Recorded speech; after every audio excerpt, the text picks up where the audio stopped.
types of cooperative societies. So the first type, as you all can see, is the consumers cooperative societies.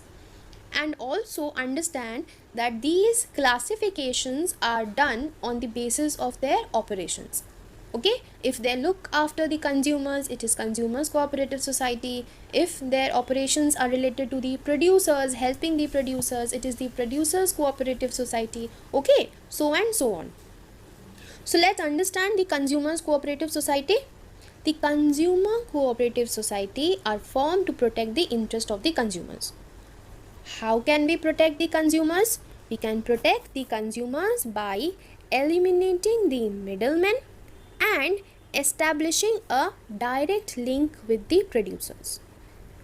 We purchase goods of daily consumption directly from the manufacturer or the wholesaler and sell them at the reasonable prices to whom? To the consumers.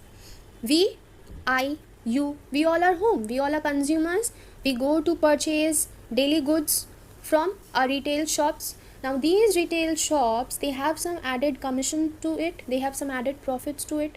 So these consumer cooperative societies, they mainly look to benefit the consumers.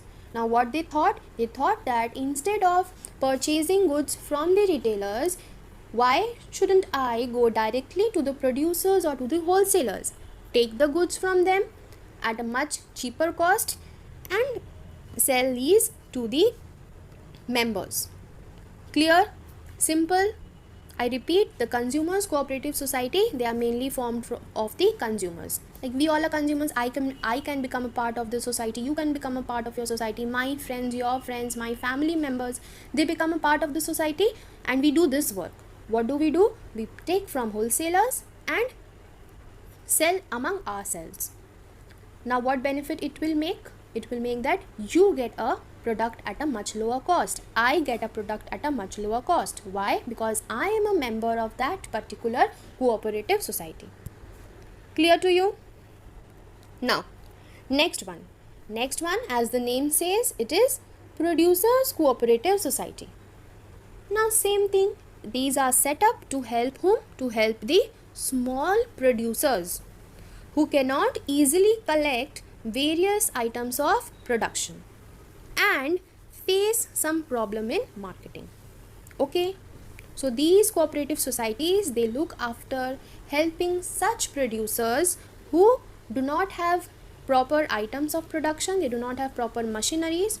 Moreover, they face problem in marketing their goods, in advertisement of their goods. So what do these society does? These societies purchase raw materials, tools, equipments and other items in large quantity and provide these things to their members at a reasonable price. Clear? So to help them, they purchase these things and give to the producers at a reasonable price. So producer is also happy. At the same time, the service motive of the cooperative societies are also fulfilled.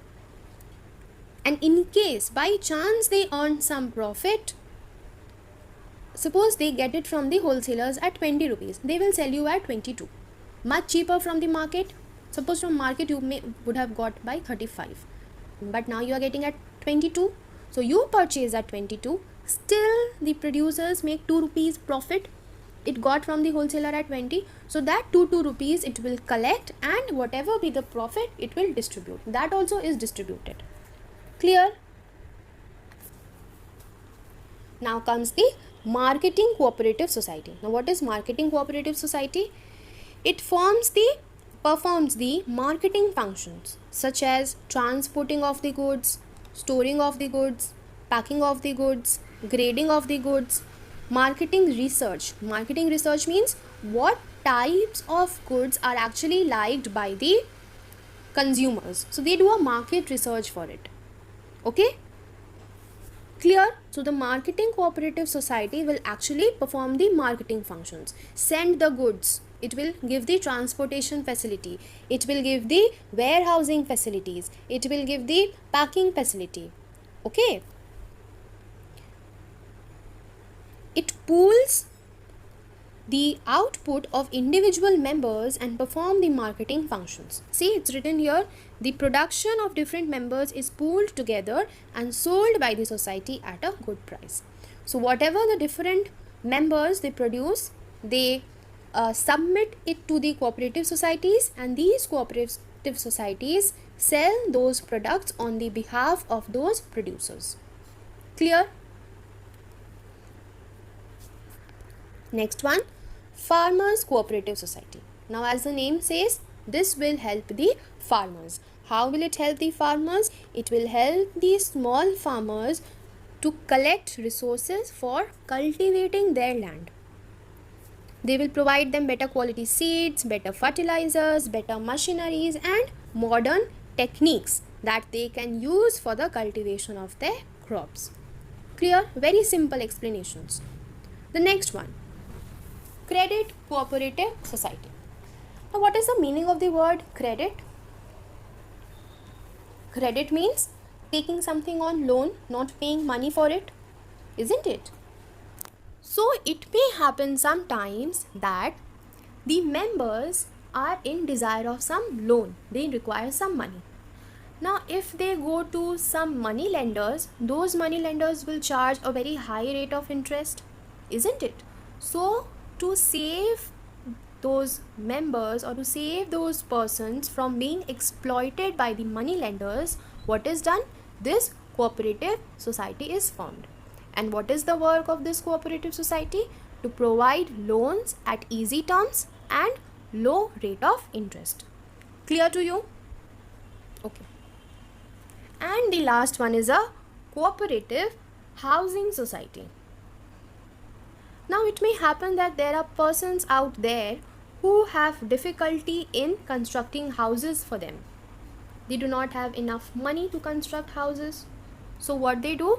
They become a part of these housing societies. And these housing societies provide houses to the people with limited means and income at a reasonable price. Okay? Generally, what happens? The aim is to solve the housing problems by constructing the houses, or you can say by giving the options of paying in installments. These societies construct the flats, or maybe they can provide them a piece of land upon which the member themselves can construct the houses as per their choice. But the main help, that is either to provide the piece of land or to get the houses, that is done by these societies. Clear? So these were the different types of cooperative societies. Okay? And these cooperative societies, they themselves have their different operations, different sections of areas they have targeted, different consumers they have targeted, and upon that they are classified. If they help the farmers, it is the Farmers Cooperative Society. If they help for giving out loans, it is Credit Cooperative Societies. Understood? So that is all for today. We'll meet you in the next video. Thank you.